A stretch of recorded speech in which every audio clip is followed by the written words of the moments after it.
नमस्कार दोस्तों, मैं अंकुर उपाध्याय स्वागत करता हूं आप सभी का एक बार फिर से अपनी नई वीडियो में। दोस्तों, आपको क्या दिख रहा है कि बाजार गिर रहा है, मार्केट्स में तेज गिरावट आ रही है, लेकिन ऐसा कुछ भी नहीं है। बाजार तो गिर ही रहा है, साथ ही साथ आप डॉलर इंडेक्स पे नज़र डालोगे तो काफ़ी तेज गिरावट देखने को मिली है। देखो, ये करेंसीज जो होती है ना, ये इतनी तेज उठापटक करती नहीं है जितनी तेज बीते कुछ समय में करते हुए दिखी हैं। ये वीडियो बनाने का पर्पस मैं सिर्फ इतना ही बताना चाहूँगा कि जितनी भी प्रॉब्लम्स क्रिएट हो रही है ना, उन सबका फायदा भारत को मिलेगा। ये सिचुएशन कुछ ऐसी है कि प्रॉब्लम तो ग्लोबल लेवल पे है, लेकिन हमारे लिए फायदे का विषय है। और ग्लोबल लेवल पे भी कोई ऐसी प्रॉब्लम नहीं है कि दुनिया में सबको ही प्रॉब्लम है। कुछ चुनिंदा कंट्रीज को प्रॉब्लम है, मैक्सिमम साइड्स पे तो बेनिफिट ही मिल रहा है। अगर मैं भारत की तरफ नजर डालूं तो यहाँ पे तो सब कुछ ही पॉजिटिव हो रहा है, और इसके ऊपर आपको आज नहीं तो कल, कल नहीं तो परसों आने वाले कुछ समय में लगातार ब्रोकरेज हाउसेस की रिपोर्ट आते हुए भी दिखेंगी। मैं आपसे ये भी कह सकता हूँ, मैंने आपसे पहले ये भी कहा था कि भारत की इकोनॉमी ऑलमोस्ट बॉटम कर गई है दिसंबर में, और अब कहीं ना कहीं दुनिया भर में जो हो रहा है उससे हमारा रिलेशन थोड़ा कम है, और भारत की इकोनॉमी पे भरोसा रखिए। फिर मैंने आपसे कहा था कि टैरिफ से जो प्रॉब्लम है उससे ज़्यादा हमें फ़ायदा होगा, बट अभी क्योंकि ग्लोबली लिंक्ड चीज़ें हैं ये सब, तो हम भी गिरेंगे वो भी गिरेंगे। और ये सारी रिपोर्ट आपको बड़ी बड़ी ब्रोकरेज हाउसेस ने कवर करके दिखाई। फिर अभी मैं आपसे ये भी कह रहा हूँ कि ये जो दुनिया में हो रहा है, लाइक टैरिफ, लाइक डॉलर का घटना, ये दोनों ही चीज़ें हमारे लिए बहुत बेनिफिशियरी हैं। कच्चे तेल का घटना, इसको तो आप सब ये बहुत अच्छे से समझ भी चुके हो कि भैया कच्चा तेल जो टूट रहा है उससे तो भारत को लिटरली बहुत फायदा होता है। अब इस कच्चे तेल की इक्वेशन सबको समझ में आ रही है, बट ये जो टैरिफ की इक्वेशन है ये भी ऑलमोस्ट थोड़ी बहुत लोगों को समझ में आ गई है। ये डॉलर की जो इक्वेशन है वो ज़्यादा लोगों को अभी समझ में नहीं आई है।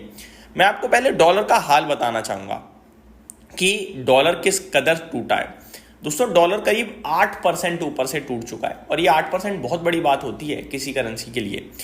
और सबसे कमाल की बात यह है कि सिंगल डे में ना इसने जुलाई 2023 के बाद सबसे बड़ा फॉल दिखाया, 100 के नीचे निकल गया भाई साहब। 3 साल के ऑलमोस्ट लोएस्ट पॉइंट पे आ चुका है डॉलर, ठीक है। हालांकि क्लोजिंग 101 समथिंग कुछ हुई है, और इसने इंट्राडे बेसिस पे कल 99 पॉइंट समथिंग का भाव दिखाया है। ये अपने आप में बहुत ही वीक परफॉर्मेंस है डॉलर की। अब इससे भारत को क्या फायदा होगा उसको तो मैं बताऊंगा ही बताऊंगा, पहले मैं हेडलाइन बताना चाहूंगा।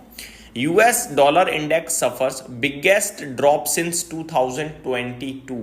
2022 का सबसे बड़ा फॉल था, hit new low for the year. नए इस बीते एक साल में फ्रेश लो लगाया है। द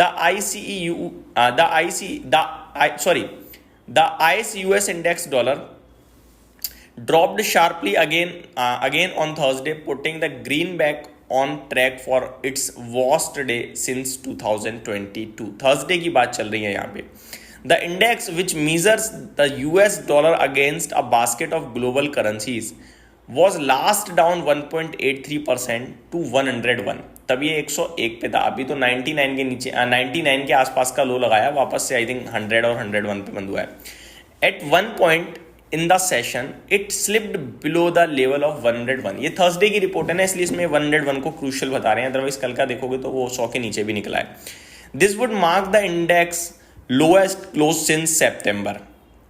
मैं आपको बताना चाहूंगा, अगर कल का क्लोज यहाँ पे मुझे दिख रहा है 99.78 का, 99.78 का, तो प्रॉब्लम तो काफ़ी बड़ी हो गई है, छोटी मोटी नहीं है। 11 अप्रैल का अपडेट अगर मैं देखूँ तो वो 99.78 है, 100 के नीचे ही बंद हुआ है।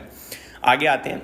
The drop Thursday widens the struggle for the dollar in the face of President Donald Trump's aggressive trade policy. Wall Street originally anticipated that the tariff would boost the dollar, but instead the US currency has fallen more than 7% since Trump inauguration and more than 2% since the president unveiled full trade policy last week.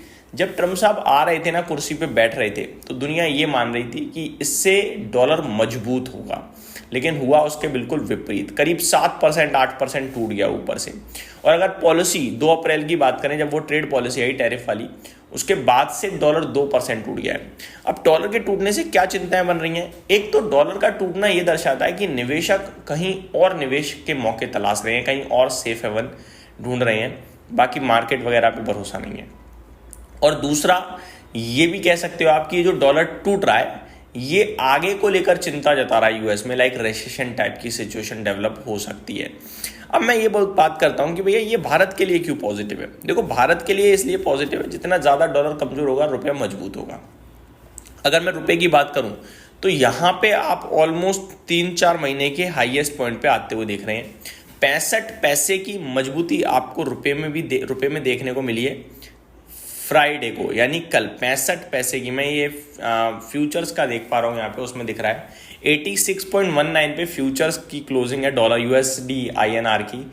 ये around 85 point something पे बंद हुआ है cash में बात करें तो आप ये रुपए की मजबूती देख रहे हैं। अब रुपए की मजबूती से क्या फ़ायदा होगा ये समझाने के लिए मुझे ज़्यादा समय नहीं लगेगा, मैं 1 मिनट में बता दूंगा।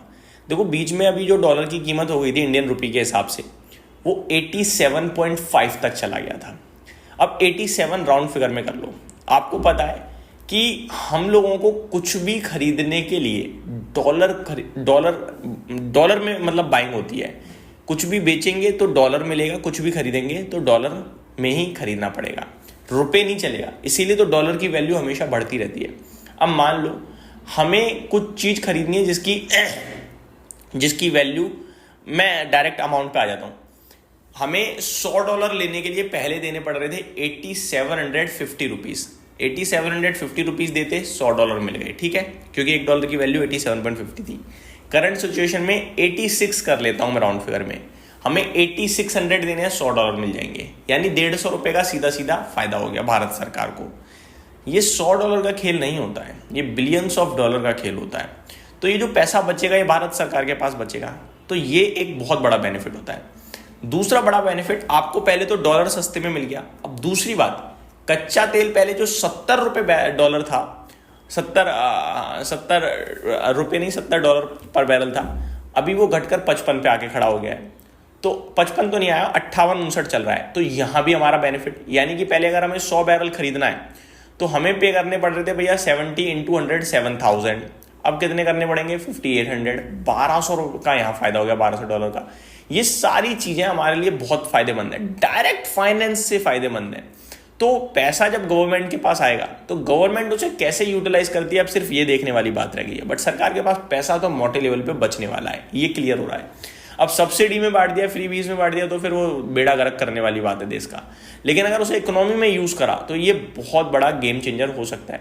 और यहाँ से सबसे कमाल की बात यह है कि कच्चा तेल भी कोई इतनी जल्दी घूमता नहीं दिख रहा है, और दूसरी बात डॉलर भी जल्दी मजबूत होता हुआ नहीं दिख रहा है, क्योंकि अभी तो और गिरने की बात चल रही है, रिसेशन का डर हो रहा है। तो ये पूरी इक्वेशन अगर आप पढ़ो समझो तो आपको दिखेगा यार इंडिया बहुत बहुत अच्छी प्लेस पे बैठा हुआ है। और ये जो गोल्ड में लगातार तेजी चल रही है ना, इसके पीछे यही रीजन है कि लोग जो डॉलर वगैरह में निवेश कर रहे थे वो नहीं कर रहे हैं, वो दूसरे सेफ इन्वेस्टमेंट ढूंढ रहे हैं जिसमें गोल्ड एक one of the top pick रहती है। तो वो बाइंग जो गोल्ड में हो रही है जिसकी वजह से गोल्ड गिर नहीं रहा है। लेकिन एक बार अगर ये चीजें सेटल हुई ना मार्केट से रिलेटेड तो गोल्ड भी टूटेगा, मैं आपको बता रहा हूँ। अभी भग रहा है, तो इसीलिए मैंने कल भी वीडियो बनाई थी कि गोल्ड में सही समय नहीं है खरीदारी करने का। उम्मीद करता हूँ डिटेल्स डेटा आपको पसंद आया होगा। Thank you so much for watching this video. Have a great day guys.